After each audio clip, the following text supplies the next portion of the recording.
Hey guys, so I guess the first thing to talk about with this chapter is what happened over the past couple days, which is that after some leaked like spoiler images were released online, naturally people got a little riled up, specifically just from how the images themselves depicted the idea of Labilia putting up a fight on even terms with Rebecca, and again, that seemed just a little too hard to believe for a lot of people, honestly, myself included. But I also wanted to see the context of how this would play out. And now that I have read the chapter, it's complicated.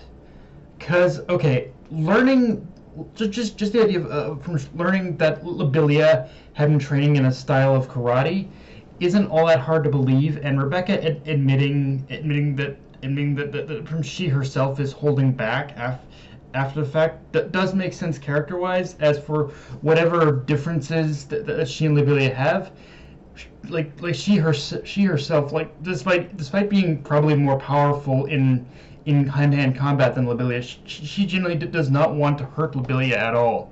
Um, but where, but okay, where I do kind of have a bit of a harder time squaring this though is the timeline, weirdly enough, because when when I'm trying to figure out when exactly Labilia learned this, because if this dancing Sakura style of karate is something she's been practicing all her life, then why didn't she use it when she was being kidnapped earlier in the series? And I know Majima tried to, I guess, work around this a little bit by explaining her skills don't match her B-Cuber persona, so she just doesn't use them in public, which I admit in itself is a nice little bit of commentary on the private lives celebrities keep hidden compared to how they are in public. But even knowing that, while I understand being committed to a bit, in a situation where you're being kidnapped and your life is at stake, adrenaline and natural reflexes will kick in. I mean, granted, her kidnapper was Jin, but still, something just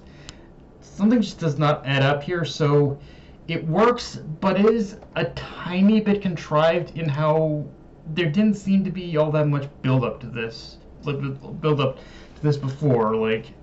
Majima's been good at building things up better within Zero, and this just didn't feel all that much built up to it. It felt like it did feel a little bit like it came out of nowhere, honestly.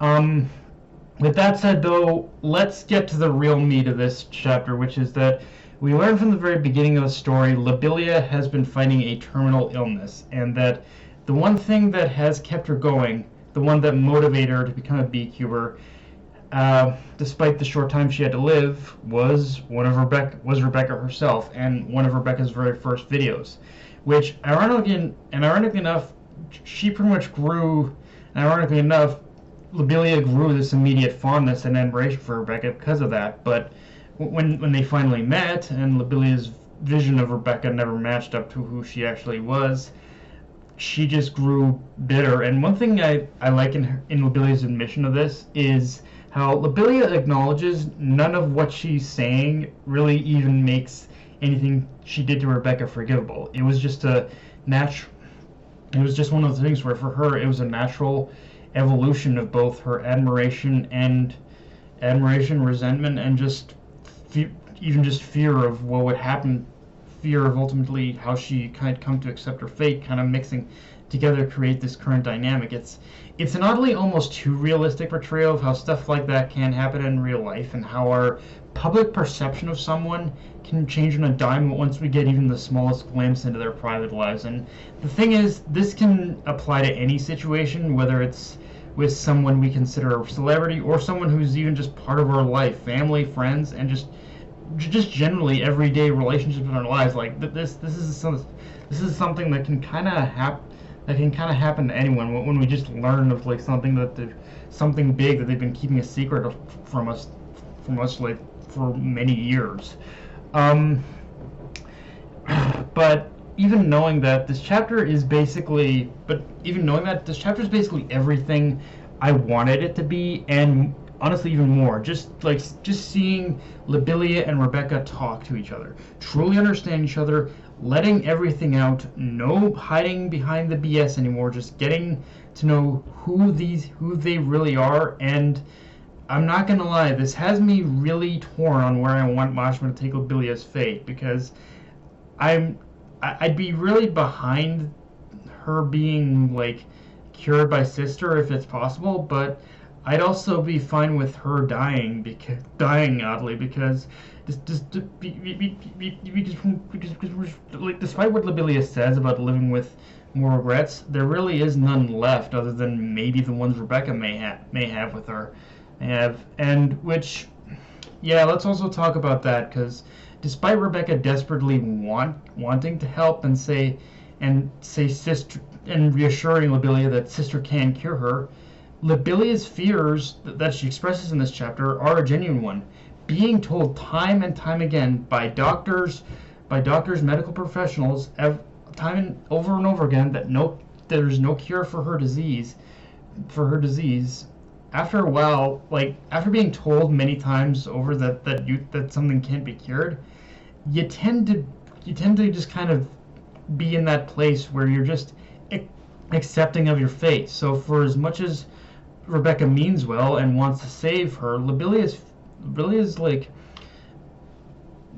fears, concerns, and are genuine. Like she has become accepting of her fate now. So hoping something can, like, the thing is, hoping something can only go so far before you lose it all, before you just become accepting of what's happened to you. So without a guarantee that this can work, Labilia is in the right to be doubtful of Rebecca's hope and desire to save her, and whether or not Sister's ability can actually help.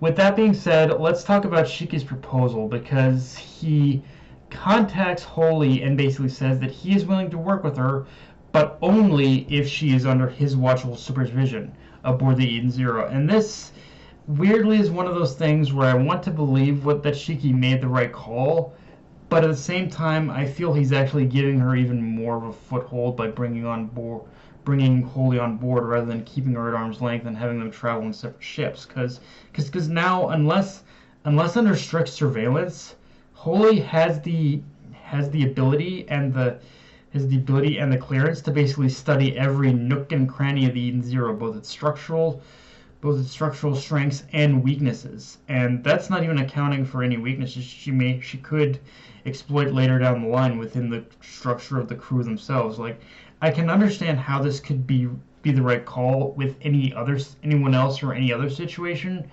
but with Holy, like, I'm having some. There's just too many. There's like, Holy is kind of a manipulative bitch, to put it lightly, to the point where there's just too many variables with her and so many ways this can probably and will go wrong. Like, I've genuinely got that feeling in my brain right now. Like, just letting her on board, again, sounds like a good idea on paper, but I don't think it's going to go well right now, honestly. But with that said, hope you guys enjoyed the video. That's all I got, guys. If you enjoyed the video, like, comment, subscribe. Follow me on Twitter, Analyst, Crunchyroll. Be sure to hit the notification bell, hit the subscribe button, and just share the video around, guys. Dark Knight of NA, signing off. Later, everyone.